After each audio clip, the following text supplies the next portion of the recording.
Olá, aluno, tudo bem com você? Mais uma vez, seja bem-vindo à nossa aula. Estamos no curso de Análise Técnica de Ações. E nesta aula, vou falar especialmente sobre os gaps e sobre ilhas ou dias de reversão. Vamos entender essas duas figuras e como aproveitar melhor as oportunidades do mercado utilizando estas ferramentas dentro do mercado. Bom, primeiro, o que é um gap? Gap vem da palavra em inglês, né? Gap é um vazio, é um espaço, é um vão, digamos assim, entre duas peças, entre duas partes, num determinado gráfico eu consigo identificar gaps, né? Então, quando a gente olha para o gráfico que você vê aquele vazio, quer dizer, um determinado preço onde não houve negociação, onde ninguém comprou ou vendeu papel, naquela zona de preços, é porque houve um gap, tá? Então, um gap ele é esse intervalo de preços onde não há negociações. Vejam esse exemplo aqui, a gente pegou um gráfico de Itaú Unibanco. Na verdade, estou vendo aqui nesse gráfico vários gaps, né? Tem um gap aqui, tem outro aqui, tem aqui, ó, aqui embaixo, mas especialmente nós marcamos esse aqui que ficou mais visível, que chama a atenção, né, esse gap. Então, veja que existe um vazio entre o fechamento do dia anterior, a abertura do dia seguinte e a abertura do outro dia. Então, houve um isolamento dessa figura aqui embaixo. Aqui também, tá? Por que acontece o gap? O gap acontece da seguinte maneira, porque nesse dia, digamos que o papel fechou valendo R$10, né? No último negócio, no último horário, na última operação realizada, ele fechou a R$10. No dia seguinte, não necessariamente o papel começa negociando a 10 ou a menos de R$10. Ele pode abrir valendo mais de R$10. Nesse caso aqui, o papel abriu valendo, por exemplo, R$10,20, R$10,30, R$10,50. Então fica um gap. Por quê? Porque entre o 10 e o R$10,50 não houveram negócios. Por isso que o gráfico deixa esse vazio. Então isso que a gente chama de gap, tá? Tem vários gaps que acontecem no mercado e todos eles têm um certo significado. Ó, marquei vários aqui. Ó. Aqui tem um gap, como nós falamos aqui, aqui já tem outro. Esse gap aqui é muito bacana também. Bom, quando a gente olha para os gaps, existem várias formações em gap, existem vários tipos de gaps, como nós chamamos. A literatura apresenta, né, alguns especialistas diferentes apresentam outros nomes para os gaps. O fato é que existem várias configurações em gap e algumas delas podem ser claramente identificadas e definidas e podem ser utilizadas, né, para fazer operações no dia a dia. Nós separamos aqui os 4 principais tipos de gap que são vistos normalmente nos gráficos. Tá? Um deles é o gap de área, o gap de fuga, gap de continuação do movimento e o gap de exaustão daquele movimento. Vamos ver agora na prática cada um deles para vocês entenderem. O que é um gap de área? Ele ocorre dentro de áreas de congestão e geralmente ele é fechado em poucos dias. Tá? Então veja, você tem gaps, vários gaps de área aí nesse ativo, por exemplo, onde normalmente ele é fechado. O que é fechar o gap? Tá? Fechar o gap é, num segundo momento, haver negociações naquele nível de preços, já que dessa vez não houveram. Então, como eu falei, imagina que esse papel está caindo aqui. Ó. Aqui ele caiu a R$10, no dia seguinte ele abre a R$9,60, por exemplo. Ele deixou um gap, né? Deixou esse vazio. E aí ele cai mais, ele vem para R$9, para 8 e pouco, vem aqui embaixo, aí ele volta a subir. Quando ele volta a subir, que atinge esse topo, esse patamar, a gente diz que ele veio fechar o gap. Por quê? Porque quando você olha da esquerda para a direita agora, você não enxerga mais aquele vazio, você não enxerga mais aquele gap, tá? Porque ele foi fechado, tá bom? Então isso é fechar o gap. E o gap de área, ele acontece geralmente nessas zonas de congestão aí, para que o papel possa sair daquela zona. O gap de fuga, o que vem a ser isso? Ele surge no rompimento de um padrão de congestão de preços, tá? No rompimento de um triângulo, de um ombro, cabeça a ombro, enfim, por isso o nome dele. Por que chama gap de fuga? Porque ele está fugindo, o preço do ativo está fugindo de alguma zona de congestão, né, de alguma situação, digamos assim, de um suporte, de uma resistência, de um canal de preços, ou mesmo de um ombro cabeça a ombro, como a gente falou, de um triângulo, que nós ainda vamos falar daqui a pouquinho, né? Então, são zonas onde normalmente há fortes volumes sendo negociados no papel e o papel abre com gap para fugir daquela zona, tá? Então, ele pode surgir também, como eu falei, no rompimento de suportes e resistências, e geralmente ele define a direção do movimento seguinte. Qual será o próximo movimento? Para onde esse papel vai, né, o gap que vai definir.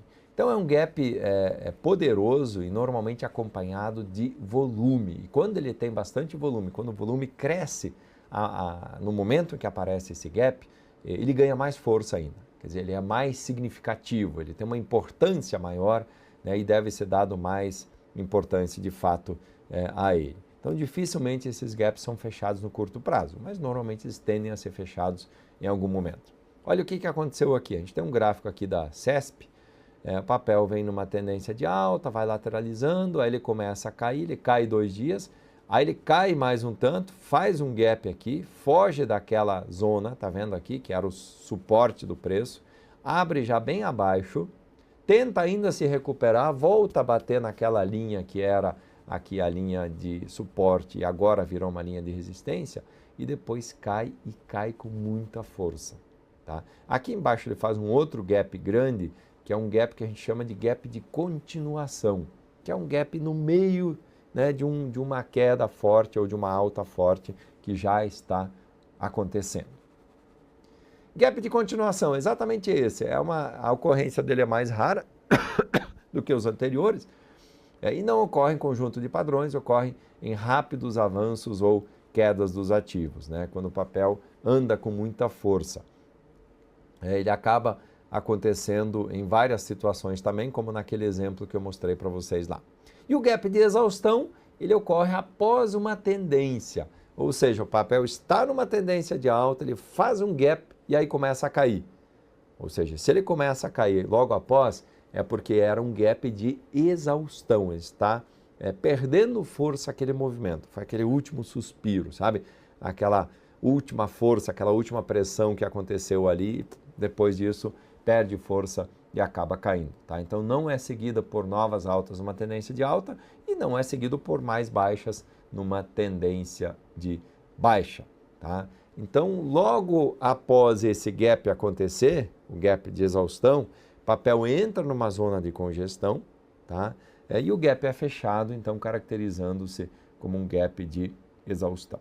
Vamos ver alguns aqui, veja, no mesmo gráfico eu selecionei gaps de continuação e gaps de exaustão. Olha o que acontece aqui, olha lá, gap de continuação, gap de exaustão. Então esse primeiro aqui era de continuação, por quê? Porque o papel vinha subindo forte, fez um gap, continuou subindo forte, tá? Mas por que o outro, então, não é de continuação? Porque logo na sequência o papel para de subir, entra numa zona de congestão e logo depois cai. Então, como é que eu sei, quando eu saberei se o gap é de fuga, é de exaustão, enfim, qual é o tipo do gap? Antes ou na hora, a gente não tem como saber. A gente tem como saber depois que aconteceu. Então, quando você olha para trás, se diz, putz, caramba, esse cara aqui era de exaustão, acabou o movimento aqui. E esse outro cara aqui era de continuação, porque ele continuou o movimento no dia seguinte. Tá? Então, sempre pensem dessa maneira. Os gaps, né, devem ser avaliados sempre depois, não na hora. Você não tem como saber na hora que tipo de gap se trata. Opa, aqui Petrobras, vários gaps. Olha lá embaixo. Tivemos um gap, lá em cima tivemos outro gap. 2 gaps de exaustão. Nesse caso, um papel caindo, faz o gap, faz uma congestão e começa a subir, ou seja, gap de exaustão da queda. Tá? Então, esse era um ponto de compra. Agora, lá em cima, no outro gap que está lá sinalizado naquela bolinha, o papel vinha subindo, está numa tendência de alta, abre um gap, entra numa zona de congestão e na sequência cai. Veja, o gap é rapidamente fechado e o papel vem caindo com mais força logo aí na sequência. Então, neste caso, sinalizando este gap de exaustão, que realmente o movimento de alta perdeu força, está acabando e o papel entra numa rota de queda a partir desse momento. Tá? Então, esses são os gaps de exaustão. Vamos identificar mais alguns gaps? Olha esse gráfico aqui da Eletrobras, ELET 6. Temos vários gaps aparecendo aqui, ó. Gap, gap, tá? O que a gente tem aqui? A gente tem gap de exaustão e um gap de fuga. Por que exaustão? Porque olha só, o papel vinha subindo forte, faz esse gap aqui e acabou o movimento de alta. Logo na sequência, no dia seguinte, já cai, vem fechar o gap, né? E o papel cai com mais força. Esse aqui, por que é um gap de fuga? Porque olha só, há uma congestão aqui, estão vendo? O papel subiu, caiu e aí começou a lateralizar. Ficou aqui, ficou vários dias naquela oscilação aí, não conseguia sair. Aí um determinado dia ele abre já bem abaixo, tá? Gap de fuga. Está fugindo daquela zona de congestão que estava ocorrendo aí. Por isso a gente chama ele de gap de fuga. Tá bom? Vamos dar uma olhadinha agora nesse vídeo do analista Marcos Moore, onde ele explica um pouco melhor sobre o gap de fuga e fala como identificar essa figura e de que maneira você pode aproveitar, né, esse momento do gap de figura para fazer uma operação lucrativa no mercado. Vamos dar uma olhadinha aqui que ele fala então. Vocês acabaram de aprender o que são gaps. Existem algumas estratégias baseadas em gaps. Uma das mais interessantes, na nossa opinião, é a baseada em um gap de fuga. O que é o gap de fuga? É um gap que rompe uma estrutura que já existe. Pode ser um gap de fuga de alta, pode ser um gap de fuga de baixa. A estratégia mais comum e bastante eficiente é a marcação dos extremos da primeira hora. Essa, obviamente, é uma estratégia para day traders ou swing traders. Então, você marca o extremo da primeira hora de negociação daquele pregão, a mínima e a máxima. Se é um gap de alta, você, ao romper a máxima da primeira hora, ou seja, a cotação máxima naquela primeira hora, você pode colocar uma ordem de compra, visto que é um movimento de força do ativo naquele momento e o papel tende, por ser um gap de fuga, tende a continuar a sua evolução de alta. Se for um gap de baixa, você marca a mínima da primeira hora e ao perder a mínima da primeira hora, você pode abrir uma venda a descoberto ou se for um day trade, uma venda normal que vai ser encerrada no fim do dia. Então essa é uma estratégia bastante usual, bastante eficiente, envolvendo gaps de fuga. Tá aí então, pessoal, vimos o vídeo com a explicação, né? Os gaps, como percebemos, podem ser boas oportunidades de negócios, né? Podem ser boas oportunidades para você fazer trades, fazer compras e vendas de ativos. Bom, para finalizar essa aula, eu quero falar sobre ilha de reversão. Por que a gente está falando de ilha aqui se é aula de gap? Porque tem tudo a ver com os gaps. Como é que se forma uma ilha de reversão? Exatamente pela presença de dois gaps. Tá? Dois gaps, um gap de exaustão e um gap de fuga. Vamos ver como é que funciona isso. Uma ilha, na verdade, é uma congestão separada, né, separando este movimento no gráfico por dois gaps, como a gente falou. Então, inicia com um gap de exaustão e depois você tem um gap de fuga daquele movimento. Imagina que um papel está caindo, aí ele faz um gap, aí ele faz um movimento de congestão, aí ele abre um gap de alta logo na sequência e começa a subir. Então veja, ele forma uma ilha. Aquela parte ali do gráfico, aquela congestão que aconteceu, ela fica isolada do gráfico. Você tem um gap na ponta da queda e tem um gap na ponta da alta, né? Se a gente, digamos assim, imaginar o oceano, aquilo ali virou uma ilha, não virou uma ilha? Eu consigo passar ali por dentro porque não houve negócios nem aqui, né? Então você tem um vazio nos dois lados. Numa tendência de alta, então esse gap de exaustão vai acontecer para cima, né? E o gap de fuga vai ser para baixo. Numa tendência de baixo, ao contrário, né? O gap de exaustão vai acontecer para baixo e o gap de fuga será para cima. Vamos ver um exemplo prático? Olha esse gráfico aqui de Petrobras. Vejam aqui em cima, ficou um movimento ali, uma ilha absolutamente isolada, né? Você tem a ação subindo, aí ela faz um gap aqui, faz um movimento de congestão lateral aqui durante algumas horas, alguns dias, e aí na sequência abre outro gap aqui e o papel vem aqui embaixo. Veja, esse gap não foi fechado, né? Como eu falei, se você imaginar que essa parte por fora, por cima do gráfico é o oceano, você consegue passar ali por dentro, você consegue navegar com um barco, né, sem ter obstáculos. Realmente formou uma ilha, aquele movimento ficou isolado no gráfico. Olha esse gráfico agora de Cyrela. Aqui a gente tem também um exemplo né, desse movimento. Estão vendo lá no alto? Ó, mesma situação, o papel vem subindo com força, ele faz um gap aqui, isso aqui é um gráfico diário, inclusive, muito bacana essa ilha aqui. Ele faz um gap aqui, e aí tem 1 dia, 2 dias, 3 dias, 4 dias que ele fica nessa movimentação na ilha, digamos assim, formando esta ilha. No 5º dia, abre em queda com um gap em relação ao 4º dia, e aí vem caindo com força, vem parar aqui embaixo.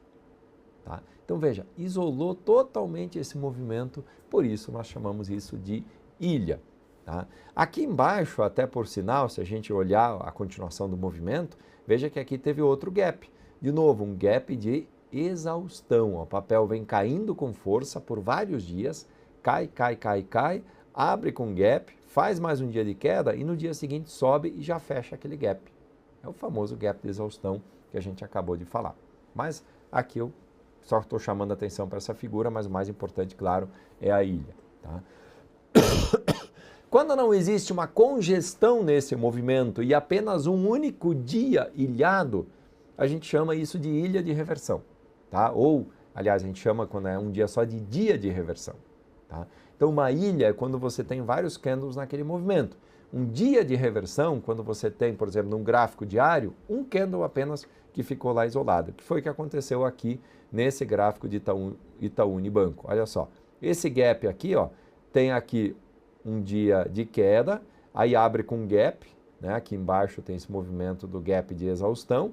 No dia seguinte abre com gap de alta, que já é o gap de fuga, e depois o papel não volta mais para essa zona de preços. Ou seja, ficou um único candle, um único dia nesse movimento aqui embaixo, nada mais. Tá? Então, por isso a gente chama isso de dia de reversão. Tá? É um dia de reversão porque teve um único dia que ficou formando aquela ilha. Também é uma ilha, na verdade, que acaba, né, ficando isolada ali naquele movimento no fundo, né, sem ter ligação com o restante do gráfico.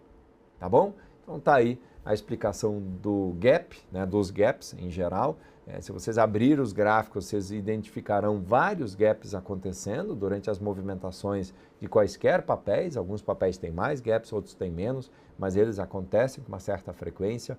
E as ilhas são um pouco menos comuns de acontecerem, porque, veja, você precisa ter o casamento, a união, a presença próxima de 2 gaps, né, um gap de exaustão e um gap de fuga, para que a ilha possa ser configurada ou o dia de reversão possa ser configurado. Mas também acontecem algumas situações no mercado. Tá bom? Espero que tenham gostado dessa aula e aproveitem esses ensinamentos no dia a dia para fazer os seus trades. Obrigado pela audiência. Até a próxima aula.